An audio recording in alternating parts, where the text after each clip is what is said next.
Diz assim a palavra do nosso Deus: o pregador, além de sábio, ainda ensinou ao povo conhecimento, e atentando e esquadrinhando, compôs muitos provérbios.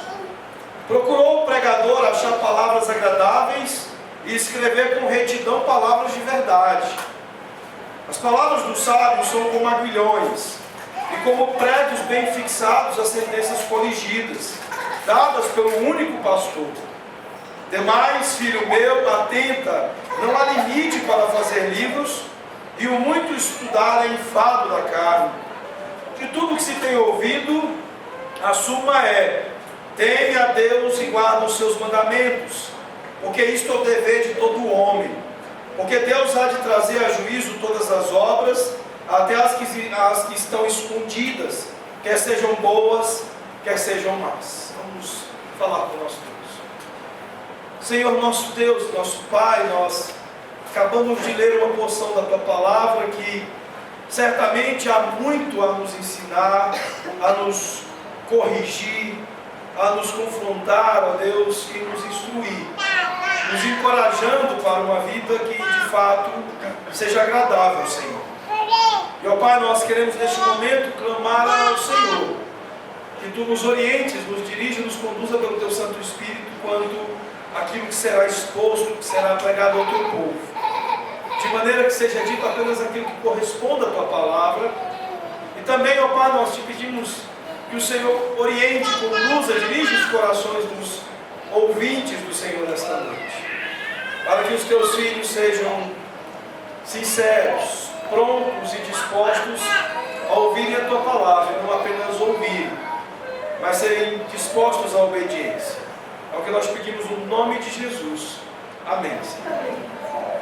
Meus irmãos, a sabedoria de Salomão, registrada nesse seu diário, inspirado pelo Espírito Santo, chamado Eclesiastes, ela cobre todas as coisas da vida.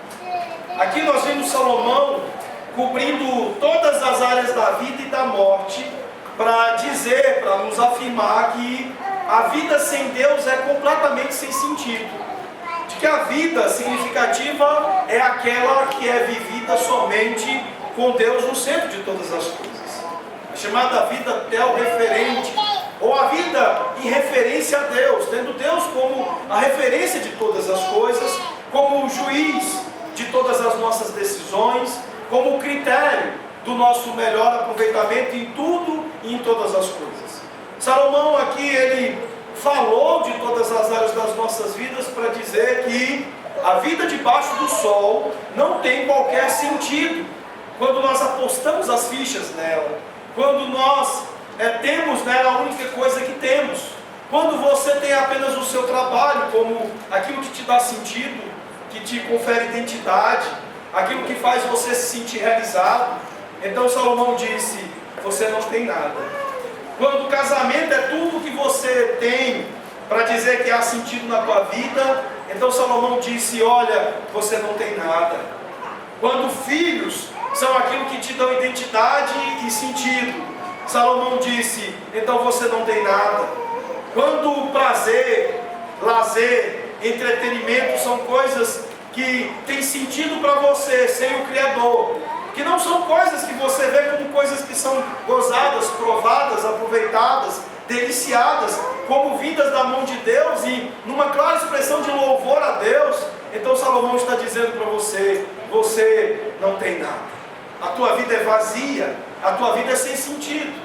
E certamente todas as coisas que nós ouvimos, desde o primeiro versículo deste livro, em tantas exposições, é de que este livro traz ao homem moderno, a esse homem tão carregado de angústia, de desesperança, de frustração e vazio, ele traz a resposta de que apenas além do sol nós vamos encontrar sentido para as nossas vidas. Somente em Deus nós achamos identidade, somente em Deus nós encontramos sentido, significado, somente Ele nos faz experimentar a vida que faz qualquer sentido. Do contrário, se não há Deus no centro da tua vida, se não há uma referência no Criador, em Deus, em todas as coisas que você vive, então Salomão está dizendo que você não é diferente dos outros animais que vivem sobre a face da terra. Eles também comem, eles também dormem, eles também brincam, eles também se deliciam com as coisas criadas por Deus, mas eles simplesmente existem, eles não vivem no sentido bíblico da palavra viver, que é aquilo do que nós vamos falar um pouquinho sobre a conclusão que Salomão faz aqui. O fato, meus irmãos, é que agora nós estamos na última sessão de aconselhamento, no nosso último encontro deste grande aconselhamento bíblico que nós começamos no capítulo 1, declarando a falta de sentido da vida debaixo do sol, o desespero declarado por Salomão daqueles que apostam a ficha na vaidade da vida. Nós ouvimos do capítulo 2 até o 7, Salomão nos expondo e demonstrando e comprovando a falta de sentido das coisas debaixo do sol. Ele deixando claro por que o trabalho não realiza, não satisfaz, por que conhecimento, informação, lazer, família e tantas coisas não fazem o menor sentido em nos conferir identidade e realização. Salomão deixou claro de que nenhuma destas coisas foram feitas para nos realizar, para nos dar identidade, para nos conferir sentido à nossa existência. Uma coisa muito importante de nós observarmos até aqui, nesta grande sessão de aconselhamento que Salomão fez conosco, é que no momento crucial, onde ele vai começar a nos admoestar, ele traz a morte como um tema importante para dizer que a morte não é apenas o nosso biógrafo, não é apenas aquela que vai fazer com que a nossa história, o nosso legado seja exposto às pessoas que continuam vivas. Quando a morte vai dizer que a vida para nós não teve muito sentido, ou o nosso legado é de significado, identidade e sentido. A morte ao mesmo tempo é o nosso evangelista, é aquela que nos coloca diante do fato de que nós estaremos diante de Deus, nós estaremos diante de Jesus Cristo, aquele que se fará o justo juiz no último dia, no dia da sua volta, ou no primeiro dia da vida daqueles onde nós encontramos Ele como sendo tudo em todos. E Salomão nos apresenta isso. E agora, nas suas palavras finais sobre a vida significativa, ele vai nos colocar duas coisas importantes para nos chamar a atenção daquilo que resume tudo que nós ouvimos até aqui. Salomão vai dizer que nós estamos envolvidos com a verdade. Nós somos o povo da verdade. Salomão vai deixar claro de que nesta vida significativa, essa vida carregada de sentido, nós somos completamente envolvidos com uma mensagem. Nós somos um povo que carrega uma mensagem. E isso nos faz lembrar de alguns momentos importantes da Escritura, e em particular, nos faz lembrar das últimas palavras de Jesus, comissionando os seus discípulos em Mateus 28, versos 18 a 20. Quando Jesus ele estabelece a base do discipulado, do seu segmento, de ser um seu servo, nas seguintes palavras. Ele diz: Jesus, aproximando-se, falou-lhes, dizendo: toda a autoridade me foi dada no céu e na terra. Ide, portanto, fazei discípulos de todas as nações, batizando-os em nome do Pai, e do Filho, e do Espírito Santo, ensinando-os a guardar todas as coisas que vos tenho ordenado. E eis que estou convosco todos os dias, até a consumação do século. Meus irmãos, a vida com sentido, a vida significativa, é a vida do discípulo de Jesus. É a vida daquele que deixou tudo o que não faz sentido para apostar toda a centralidade da sua vida, investir em toda a centralidade da sua vida na pessoa de Jesus Cristo. E Salomão vai então falar das mesmas coisas que Jesus está falando aqui, de que é preciso sair para anunciar, para fazer discípulos.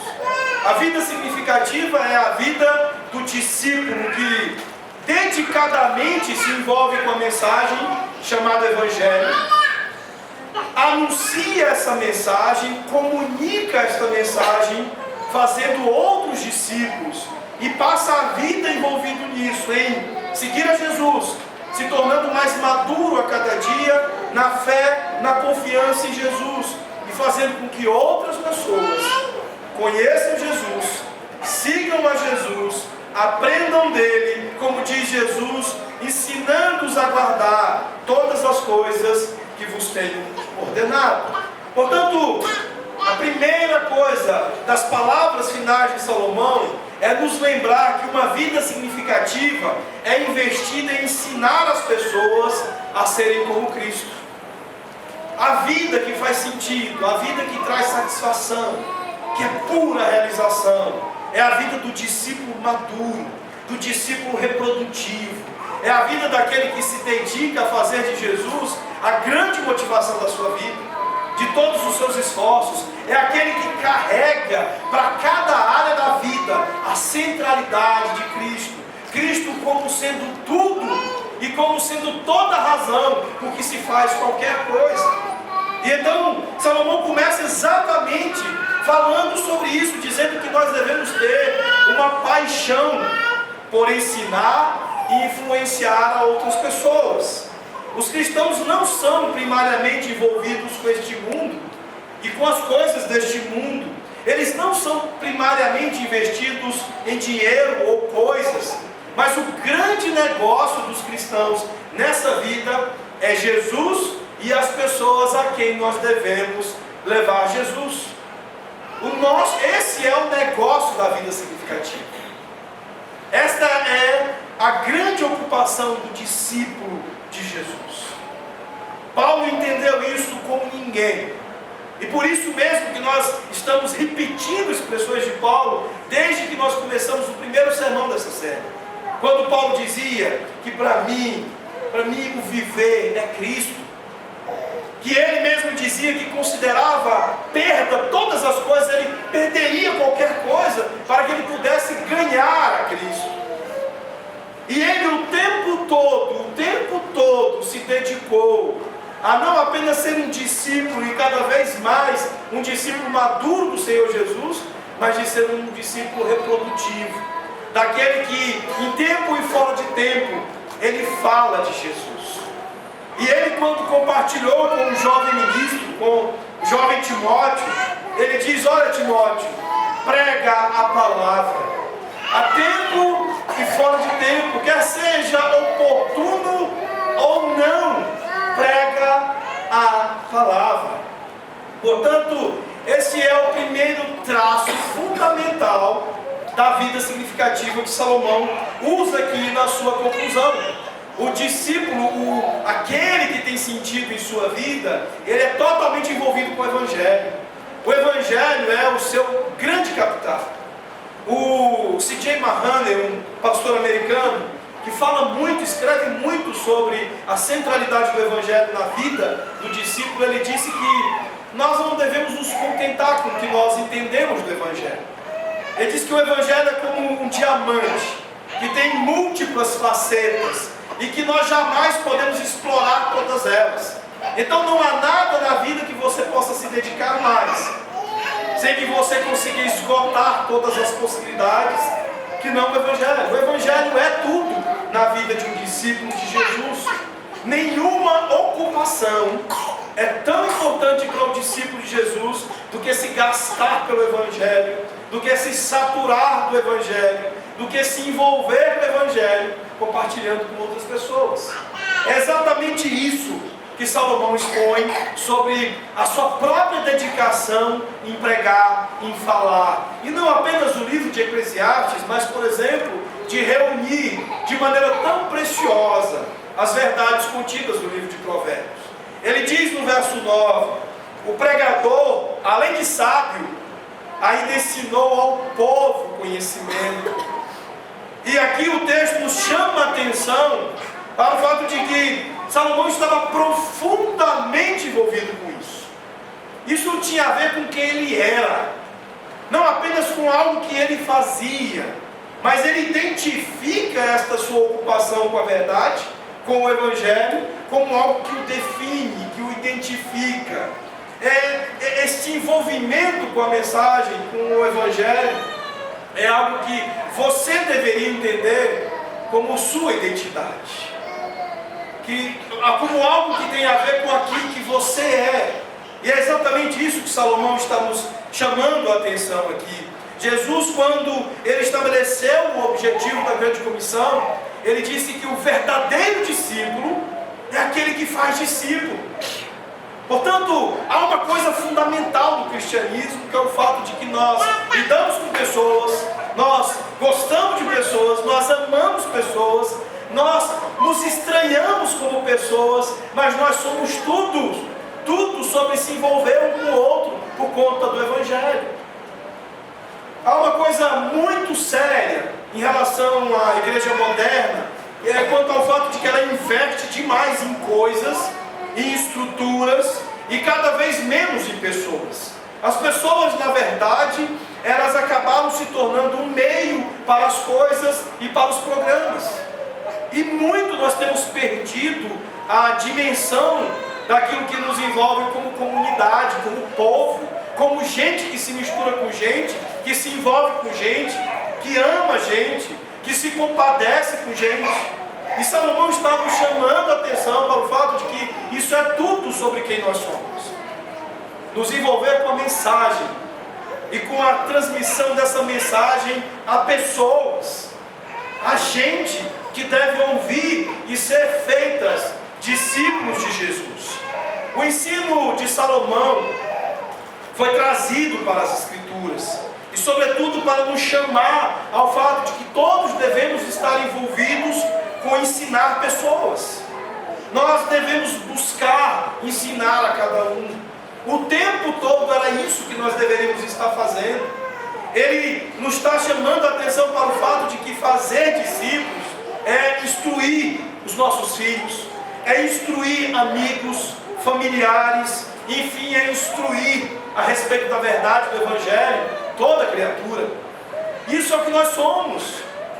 Vocês devem saber que a primeira vez que o povo foi chamado de cristãos, a primeira vez que a palavra cristão surgiu para identificar, para se referir ao povo de Deus, foi quando o povo estava reunido lá em Antioquia e se saturando e se gastando da palavra de Deus, envolvidos com a palavra de Deus, estudando a palavra de Deus, ensinando a palavra de Deus. E então sobre eles foi dito: eles são os tais, os cristãos. Nós precisamos ser o povo da palavra, o povo que maneja a palavra, o povo que estuda a palavra, o povo que ensina a palavra, se nós queremos ser de fato cristãos e ser de fato o povo que vive a vida significativa. Salomão está falando sobre quem ele é, sobre quem nós deveríamos ser. Portanto, meus irmãos, nós precisamos olhar e entender isso, ouvir isso, e entender também que ele diz que isso não deve ser feito de qualquer maneira. Salomão, ele continua dizendo que ele, atentando e esquadrinhando, ele compôs muitos provérbios. O que ele quer dizer com isso? Ele está querendo dizer, ele está dizendo com isso, que nós precisamos fazer isso com grande preparação. Nós não devemos ensinar antes de aprender. Nós não devemos transmitir antes de estar seguro, de estar de fato dominando aquilo que devemos comunicar. Ele usa a expressão aqui atentando, que é uma palavra que significa no original ponderar, peneirar ou procurar. Isso mostra que Salomão estava profundamente envolvido com o estudo e a meditação das Escrituras. Ele certamente levou ao exercício da expressão dos reformadores, a expressão latina orare et labutare, que diz que nós devemos orar e labutar na Escritura, para aprendermos o conhecimento de Cristo, para dominarmos o conhecimento da palavra de Deus, e aí, como cristãos que somos, transmitir isso a outros, ensinar aos nossos filhos, ensinar aos nossos familiares, às nossas esposas, aos nossos amigos, aos nossos colegas de trabalho. David Wells, no livro No Place for Truth, ele diz que há uma coisa muito séria na igreja, um problema grave, que as pessoas estão querendo ensinar antes de aprender. E ele diz que ninguém que estivesse absolutamente seguro daquilo que conhece não deveria tentar ensinar a outros. Portanto, o discípulo reprodutivo, ele é antes um discípulo maduro, conhecedor da palavra de Deus. E é precisamente por isso que eu os exorto a estudarem. Nossa igreja tem oferecido treinamentos, já foi oferecido módulos sobre o livro Como as Pessoas Mudam, um outro como no livro Instrumento nas Mãos do Redentor. Nos dias 11 a 13 de setembro você terá a oportunidade de aprender do livro do Paul Tripp sobre relacionamentos, aprendendo o que a Escritura ensina sobre como conduzir-se nas relações, seja casamento ou outros relacionamentos que temos. Mas é preciso estudar. Meus irmãos, como dá gosto ver algumas das ovelhas nossas aqui da igreja sentados no auditório lá da igreja presbiteriana do Guaraú, ouvindo o Dr. Robert Jones, e todos ali com um caderninho fazendo suas anotações. Isso é encorajador, é animador, porque nós percebemos que o povo, que os discípulos estão buscando maturidade para poderem ser reprodutivos, para poderem falar a outros, como diz Salomão, atentando e esquadrinhando, procurando considerar, ponderar, peneirar, procurar, para que se possa aprender e ser assim capaz de ensinar a outras pessoas. Mas há uma coisa também muito importante que Salomão destaca, e ele faz isso na primeira parte do verso 10. Ele diz que o pregador, ele procurou achar palavras agradáveis. Veja bem, aqui no hebraico, que realmente Salomão está querendo dizer é que ele procurou ensinar com grande praticidade. Ele não fez o que a igreja moderna tenta fazer, que é alterar o conteúdo da verdade para fazer, às vezes, coisas pesadas, mais duras, fazê-las mais palatáveis. A palavra de Deus, ela tem que ser transmitida do jeito que ela é.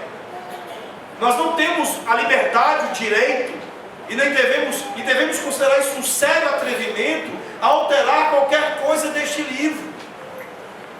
Ele está dizendo que ele procurou achar palavras agradáveis. Agradáveis aqui significa cativante, fácil de entender, facilmente aplicada.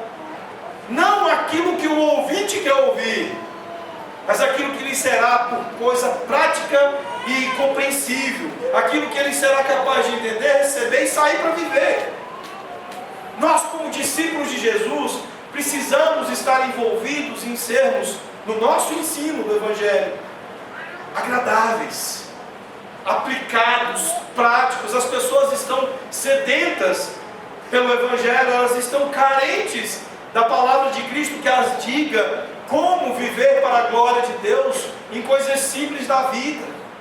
Uma das coisas cativantes da pregação do pastor John Piper é exatamente isso. Ele é profundo em usar palavras agradáveis. Aquilo que ele prega é facilmente aplicado. Olha como magnífico é você ouvir num sermão sobre como glorificar a Deus tomando suco de laranja. E por outro lado, o que nós percebemos é que parece que há um compromisso de algum segmento que ama a teologia, mas não parece entendê-la, de torná-la rebuscada, difícil, inalcançável e nada prática.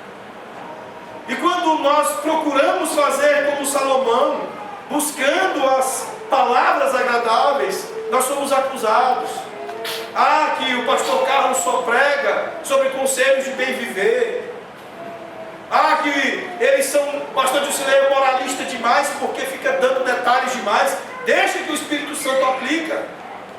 Salomão está dizendo o contrário. Ele está dizendo que aquele que age, que prega, que anuncia, dirigido pelo Espírito Santo, ele usa palavras agradáveis, ou seja, cativantes, fácil de entender, facilmente aplicadas. Nós somos o povo envolvido com o Evangelho. E isso é delicioso. E isso é muito bom. Isso é facilmente recebido por aqueles que de fato são ovelhas de Jesus. Quando nós pregamos o Evangelho, e de fato pregamos àqueles que pertencem a Jesus, eles ouvirão e se deleitarão no que ouvirem. E isso dirá muito sobre o quanto a nossa vida faz sentido, o quanto a nossa vida de fato é significativa e relevante. Meus irmãos, um dos maiores prazeres da vida de um pastor é quando nós percebemos diariamente e a todo tempo que as nossas ovelhas, o rebanho de Cristo, que na verdade não é nosso, mas do Senhor Jesus, quando demonstram maturidade, crescimento. Eu já fui às lágrimas no período que pastoreio vocês, por muitas coisas. Expressões como algo que eu li no Facebook há poucos dias. Uma expressão contundente de entendimento do Evangelho. Como isso alegra o nosso coração. Por quê? Porque é tudo sobre quem nós somos. Nós somos um povo que está envolvido com o Evangelho, que se satura do Evangelho, que ensina o Evangelho, que comunica o Evangelho. Essa é a vida que faz sentido. E Salomão nos está chamando a atenção para isso.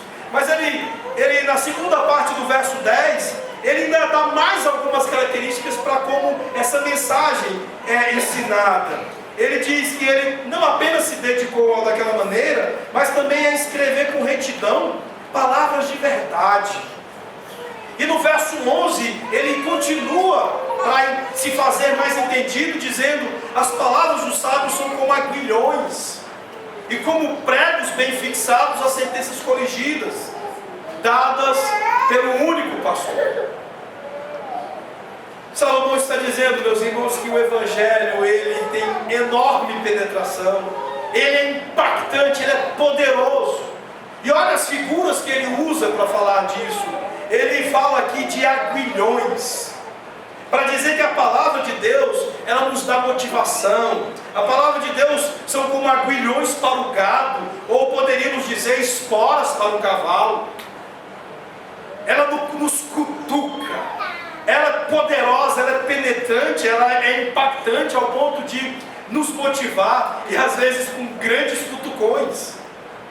Como a palavra de Deus é poderosa para retirarmos de nossas zonas de conforto, de nossa negligência, de nossa apatia. A palavra de Deus faz-nos impelidos rumo à semelhança com Jesus Cristo. O tempo todo, quando nos envolvemos com alguma passagem da palavra de Deus, ou quando nós somos ensinados, ou quando ouvimos um sermão, o tempo todo, o que nós experimentamos como povo de Deus são impulsos em direção a Jesus. Essa semana, um sermão contagiou meu coração. Ele inundou meu coração de graça e me fez maravilhado ainda mais pelo nosso Senhor. O título da mensagem é A Santa Convocação. Sermão pregado pelo pastor Kenneth Visc, lá em Recife, que foi gravado e está na internet para quem quiser ouvir. A maneira como aquele servo de Deus expôs fielmente o conceito e ensino bíblico sobre a natureza do culto público, sobre o fato de que o culto público é algo que precisa de melhor consideração nossa a respeito daquilo que a Bíblia fala dele. O encanto, a maravilha que é o culto público, de nós estarmos completamente tomados de admiração por Deus, pela sua glória, pela sua majestade. E como é bom ouvir um sermão. Alguns de vocês talvez devem pensar: pastor só prega muito. Pastor não ouve sermão. Pastor que de fato esteja envolvido com o Evangelho ama ouvir sermões, ama ouvir pregações. E como é bom nós sermos pastoreados por elas, como é bom sermos alcançados por esses aguilhões, por esses cutucões da palavra de Deus, que nos tangem em direção à semelhança com Jesus. Vão e sejam mais parecidos com Cristo. É isso que a palavra de Deus o tempo todo está a nos cutucar, nos impulsionar. Mas ele usa também a expressão dos pregos aqui, como dizendo-nos que a palavra de Deus nos dá a nossa fundação. Você pode pendurar a sua vida nesses pregos. Você pode colocar todas as suas fichas, investir tudo nestes pregos, que eles vão te sustentar, eles vão te segurar. Nada na vida é mais seguro do que a palavra de Deus. Precisamos prender a nossa vida na palavra de Deus, porque ela é firmemente fixa. E não há nada similar a ela debaixo do sol. Absolutamente nada. E ele justifica isso dizendo que esta palavra, que este aguilhão que nos conduz, nos impulsiona a Cristo, que é esses pregos nos quais nós podemos nos fixar, elas têm uma procedência que justifica tudo isso. Ela vem do único pastor. A palavra de Deus nos dá a nossa direção para o rumo onde de fato nós devemos ir. Um pastor, ele conduz as suas ovelhas, e é isso que Jesus faz através da sua palavra. E embora houvesse muitos homens sábios e santos, como a palavra de Deus diz em 2 de Pedro 1,21, que falaram da parte de Deus, conforme eram movidos pelo Espírito Santo, o fato é que nós podemos ter a certeza de que essas palavras são dadas por um único pastor. A Bíblia, por mais que tenha sido escrita por 40 homens distintos, por mais que ela esteja envolvida na expressão do ministério de apóstolos, de profetas, de muitos pastores, ela é a palavra de um só pastor, de um único pastor. E vejam que Salomão usa aí o P maiúsculo para falar dele, que é o nosso grande pastor, o nosso sumo pastor. As palavras da Escritura, meus irmãos, são inspiradas, palavras de autoridade a partir de um só pastor, do próprio Senhor. É a palavra de Cristo que você ouve a cada sermão. É a palavra de Cristo que você ouve a cada aula, a cada exposição bíblica. É a palavra de Cristo que você precisa tomar cuidado para não objetar, para não se opor, quando traz na sua suficiência e na sua autoridade ensinos que você não está aceitando, não está querendo se submeter. É a palavra dele, o Senhor do universo, o pastor das nossas almas. Esta é a palavra que deve estar envolvendo cada um de nós na vida que faz sentido, na vida que tem significado. Nós somos o povo de Jesus, e nada mais natural do que aquilo que de fato dê identidade, sentido ao povo de Jesus, seja estar envolvido com a palavra dele, com o pastoreio dele, com a direção dele. Então, meus irmãos, estejamos envolvidos com essa palavra, em estudá-la profundamente, e nos deleitar nela para o benefício da nossa própria alma, para sermos mais parecidos com Jesus e podermos direcionar essa palavra em direção ao outro, os nossos filhos, os nossos amigos, os nossos familiares, as outras pessoas, para que elas possam também serem conformadas à imagem de Cristo. Mas Salomão vai continuar aqui para dizer que há um outro lado. Um lado não apenas teórico, não apenas conhecedor e ensinador, não apenas de estudo e de ensino, mas um lado prático. Uma vida prática de todas estas palavras, de toda essa verdade, uma vida que de fato encarna vivo o Evangelho. Tiago, em sua carta, no capítulo 1, verso 22, ele diz que nós devemos ser cumpridores da palavra e não somente ouvintes, o que certamente fará que nos enganemos a respeito da nossa fé. Nós precisamos ser aqueles que vivem o que pregam, aqueles que vivem aquilo que de fato dizem crer. Nós precisamos viver o Evangelho. Não é suficiente crer corretamente e ensinar corretamente.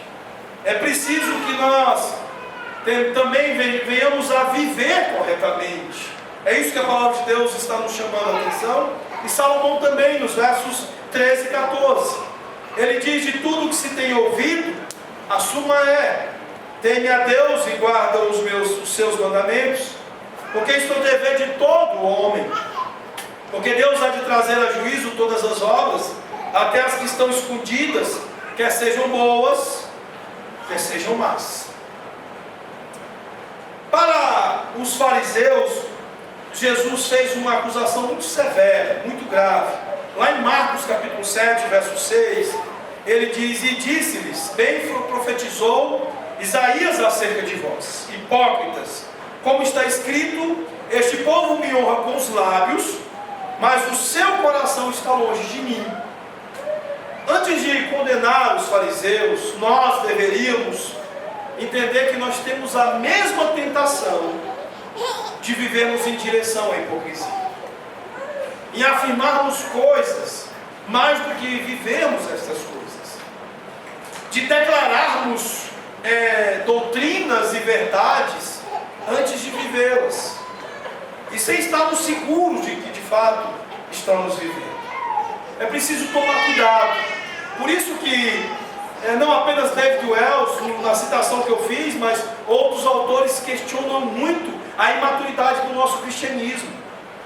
Eu falei aqui para vocês sobre a estultícia e a insensatez no domingo passado, e sobre o risco, por exemplo, de pessoas que nunca criaram uma criança ser tão cheio de opinião sobre como criar filhos, de pessoas que não sabem o que é a vida conjugal, estar tão seguro de ensinar as outras pessoas como viverem a vida conjugal.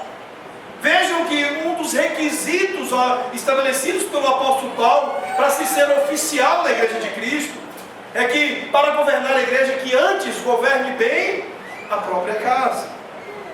A palavra de Deus o tempo todo nos chama para o fato de que é preciso viver aquilo que dizemos crer. É preciso mostrar os frutos do Espírito, é preciso evidenciar a vida da verdade, ou viver da verdade. Portanto, nós precisamos entender aquilo que Salomão está dizendo, como palavras finais aqui, ele dizendo também que nós não somos apenas o povo que porta o Evangelho, que prega o Evangelho, mas nós somos o povo que vive o Evangelho.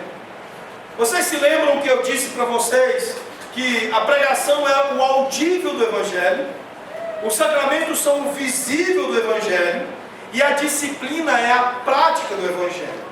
O que nós fazemos com a disciplina eclesiástica? Nós dizemos, não é assim que vive alguém que foi mudado pelo Evangelho. Quando um crente é disciplinado pela igreja, é isso que é dito, é isso que é falado. Olha, não é assim que se comporta, que procede alguém que vive pelo Evangelho. E então a disciplina é fundamentalmente ligada ao Evangelho, contrário àquilo que os antinomianos, aqueles que são contra a lei de Deus, estão defendendo por aí. Salomão, ele chega aqui nesse ponto crucial, numa espécie de crueza estilística em toda a sua argumentação, para dizer mais ou menos o seguinte: olha, nós estamos aqui com o fim da questão. Quando ele diz, no início do verso 13, de tudo o que se tem ouvido, a suma é. Ele está dizendo, olha, deixe-me ir direto ao ponto. Deixa eu ir com vocês ao ponto da questão. E então ele começa a falar. Em primeiro lugar, que nesta prática, nesta vida prática, a vida significativa é uma vida de temor a Deus. Isso é realmente a essência da vida significativa. Temer ao Senhor. No verso 13 ele diz, teme a Deus e guarda os seus mandamentos, porque isto é o dever de todo homem. A definição de temor a Deus, por vezes, tem faltado a muitas pessoas. O que significa temer a Deus? A palavra de Deus diz que temer a Deus é viver, em resumo, como se Ele vivesse com você. Os reformadores usavam a expressão corandel, para dizer o tipo de vida que nós devemos viver, e essa expressão significa a vida na presença de Deus. É mais ou menos assim, de maneira bem simples. Será que o que eu estou fazendo agora, Deus aprova? Quando você está lá, escondido, fora dos olhos das pessoas, será que Você tem consciência de que Deus está ali com você, com os olhos sobre você, olhando firmemente para você? Será que você está convencido de que Deus aprova o que você está fazendo? A maneira como você vive, você está seguro de que está vivendo como se Deus estivesse ali, junto com você, olhando para cada coisa que você faz e dizendo: tudo bem, é assim mesmo. Temor a Deus é fazer as coisas na convicção, na certeza de que Deus está de olho em você. É viver um temor constante, dedicando nossas vidas como um sacrifício vivo. Temor do Senhor e fé são muito parecidas, muito semelhantes na Escritura. No Antigo Testamento, temente a Deus é o mesmo que discípulo no Novo Testamento. E olhando para todas as coisas da Escritura, o que nós vamos perceber é que fora desse tipo de vida, tudo é sem sentido, tudo é vaidade. Você se perde completamente na vida quando não há temor do Senhor, quando você não teme a Deus. Por que Deus é tão inspirador para a vida?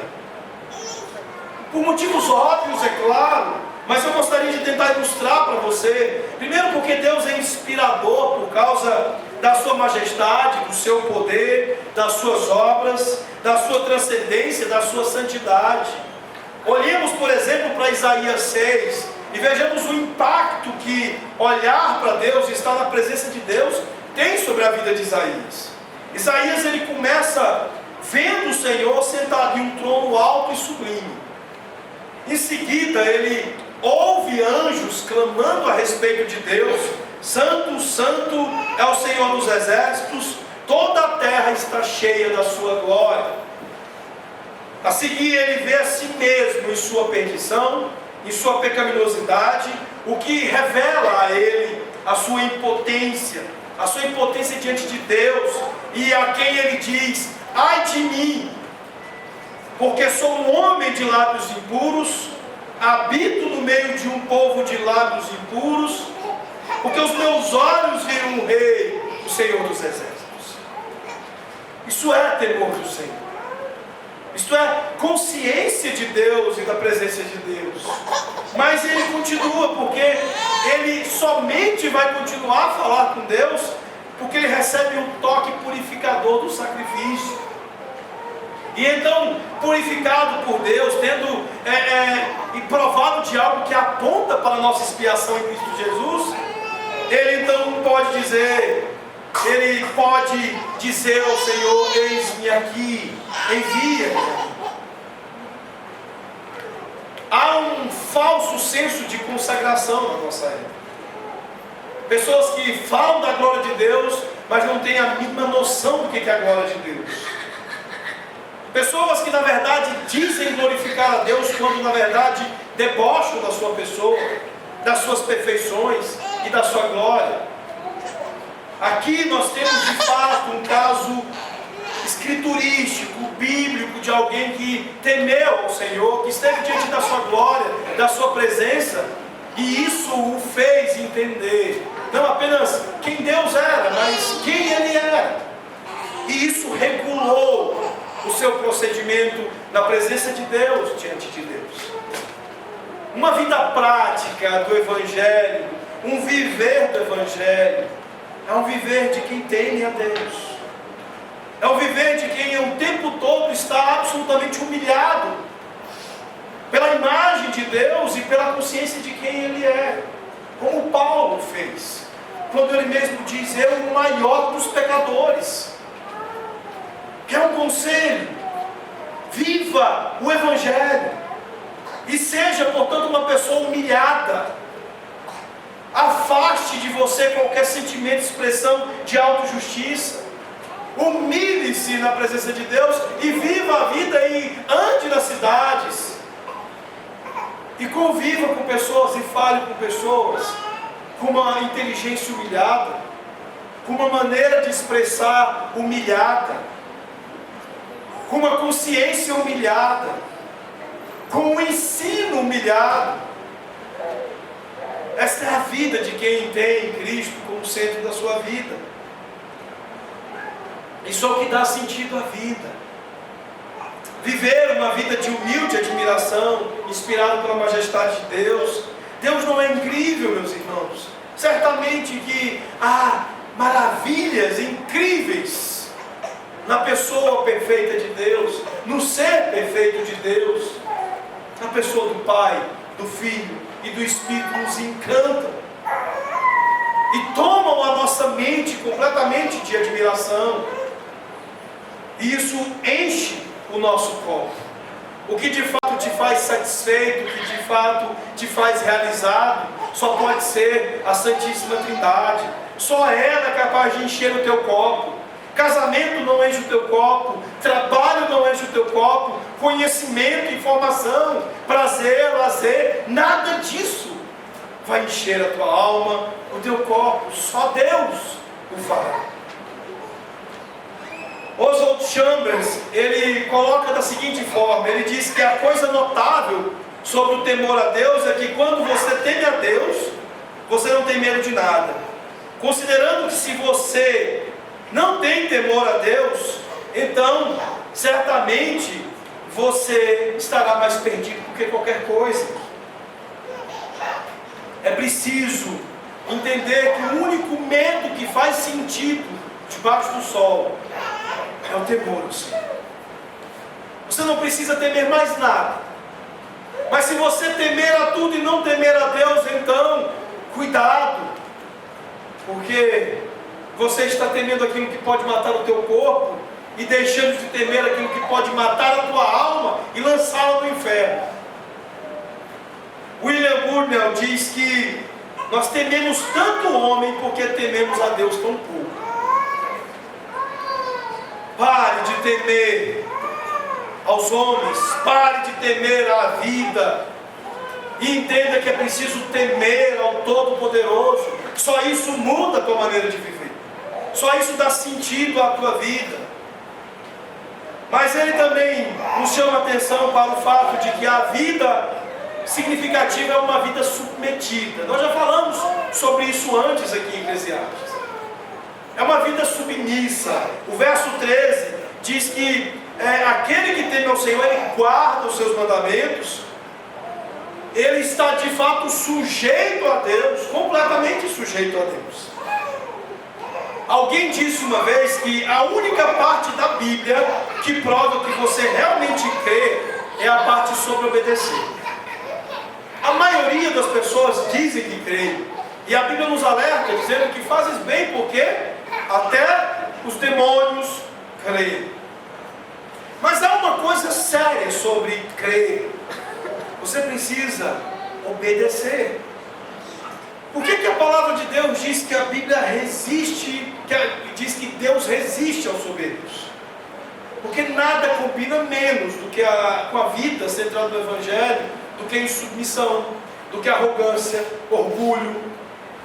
Meus irmãos, a vida significativa é uma vida de submissão, é uma vida de sujeição. É isso que Efésios capítulo 5, verso 21 nos fala, sobre uma sujeição coletiva, sobre uma base relacional onde nós consideramos o outro superior a nós mesmos, e onde todos estão sujeitos uns aos outros, e todos juntos sujeitos a Deus e aos seus mandamentos.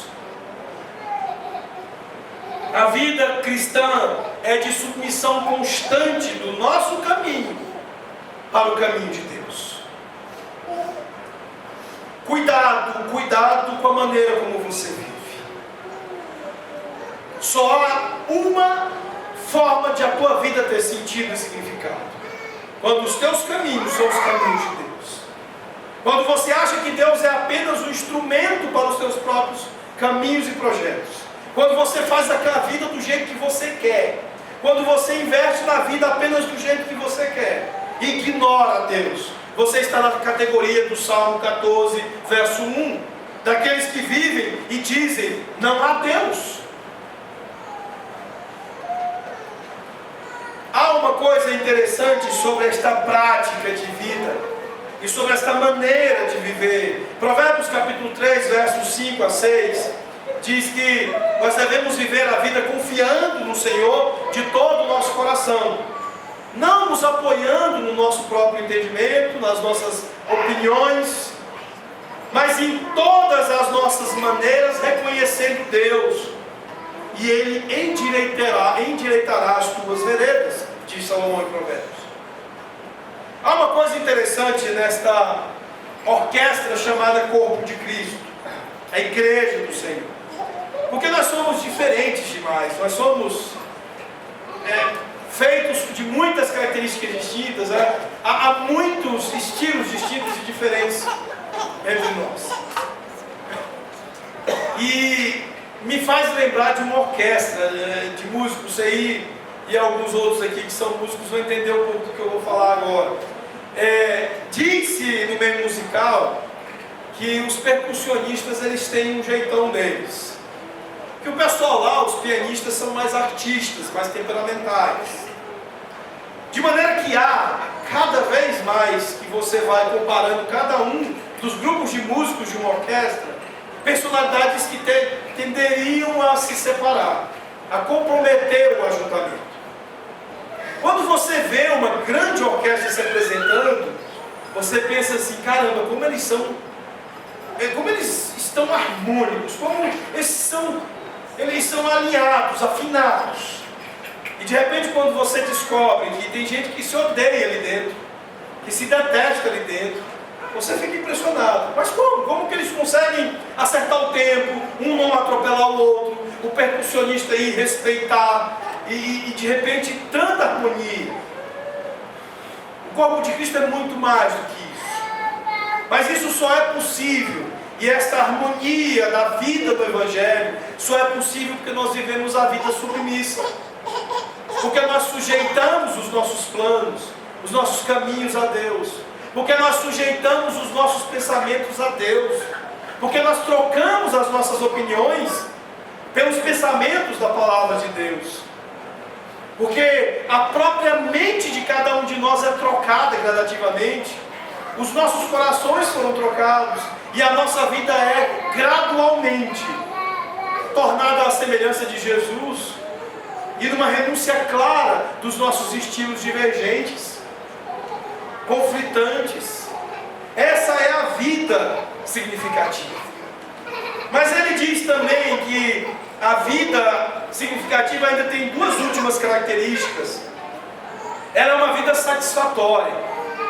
Ele, quando diz que é dever de todo homem obedecer aos mandamentos, o que ele está dizendo é que todo homem foi feito para viver sujeito aos mandamentos do Senhor. Lembra o que eu falei lá atrás, que você foi feito para adorar, que você foi feito para obedecer. Nós, na exposição aos Romanos, nós falamos que você vai ser escravo de alguém, não tem escapatória. A grande questão é saber de quem você será escravo. Se você será escravo de Jesus, ou se você será escravo do pecado. Ou você vai servir ao pecado, a carne, ou você vai servir a Deus, é o que Paulo argumenta. E eu disse a vocês que você vai adorar alguém. Ou você vai adorar a Deus, ou você vai adorar a sua família, seu casamento, seus filhos. Vejam que são coisas boas, mas que quando assumem o lugar de Deus, se tornam ruína e tragédia para você, porque não foram feitas para serem adoradas. O seu trabalho não foi feito para ser adorado.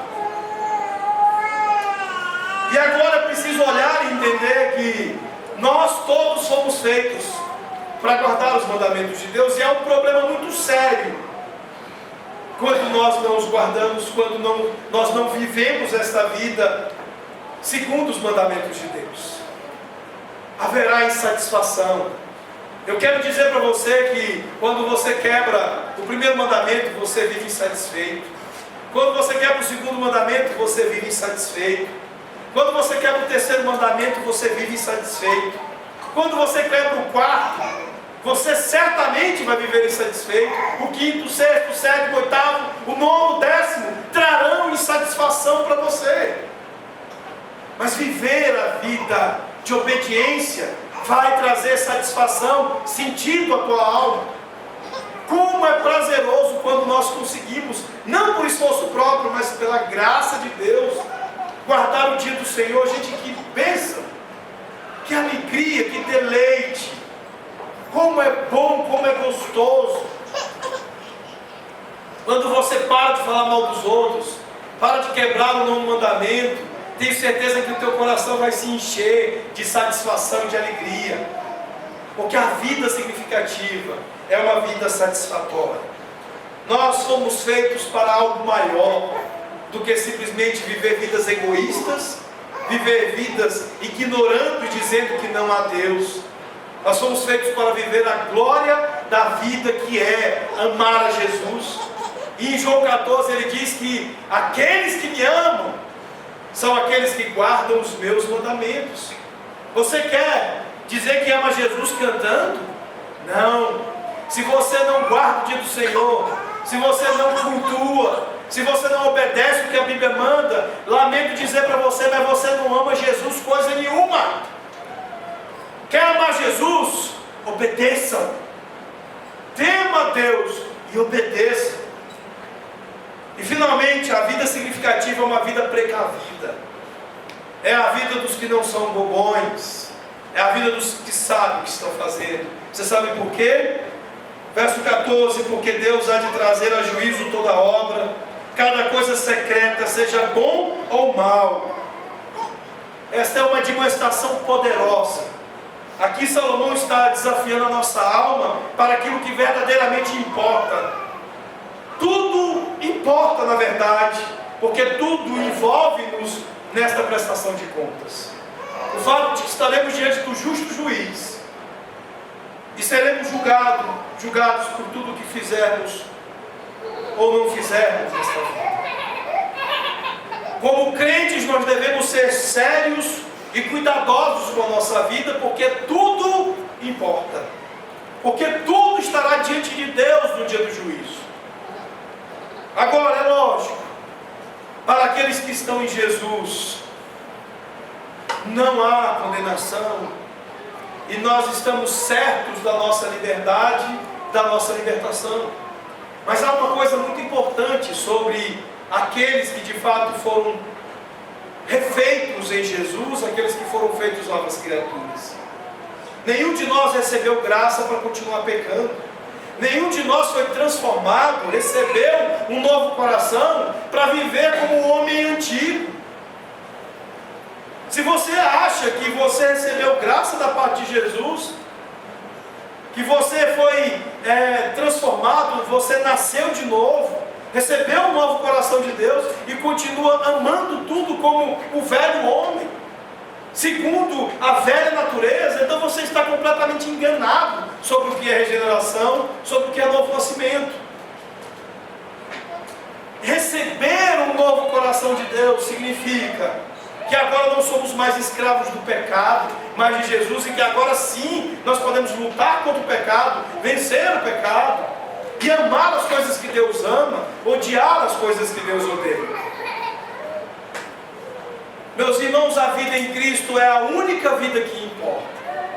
Cristo é o sentido da vida, Ele é o caminho, Ele é a verdade, Ele é a vida. Ele é o nosso tudo em todos. Porque para mim, o viver é Cristo e o morrer é lucro, disse o apóstolo Paulo. Porque ele estava consciente disso, de que não há sentido sem Cristo. As alegrias da presente vida dependem completamente dessa nossa segurança, da nossa esperança no futuro em Cristo Jesus. Se você conhece a Jesus Cristo como seu Salvador, certamente você está findado na vida significativa. Mas se você vive uma falsa profissão de fé, se a realidade do seu coração é de que há uma absoluta insegurança naquilo que você diz crer a respeito de Jesus, então ouça a demonstração de Salomão. Saiba que nós estaremos diante de Deus e prestaremos conta de toda a maneira como vivemos. Arrependa-se e creia em Jesus, o único que pode te dar vida. Arrependa-se e confie nele. Deixe de confiar em você. Deixe de ser idólatra, deixe de amar as coisas que são criadas por Deus e que foram feitas para nos alegrar, mas não para serem adoradas. Arrependa-se do seu erro, da sua idolatria, e viva a vida em confiança unicamente em Jesus Cristo. Ele é o único que pode assegurar-nos não haver condenação no dia do juízo. Ele é o único que pode te livrar de fazer com que toda a falta de sentido da tua vida aqui encontre a sua tragédia definitiva no inferno, na condenação eterna. Mas não se engane com falsas profissões de fé. Não se engane com uma falsa crença, com uma crença fácil. Lembre-se que nós somos o povo da verdade, o povo do Evangelho. Nós somos discípulos, chamados a crescer em maturidade e a fazer novos discípulos. Nós devemos ser maduros e devemos ser reprodutivos. Lembrem-se que nós devemos nos envolver com esta mensagem, mas também com a prática, com a vida dela. Viver aquilo que nós estudamos, ensinamos, aquilo que nós falamos crer. E de fato, a tua vida terá sentido, a minha vida será uma expressão de significado. Que Deus nos abençoe.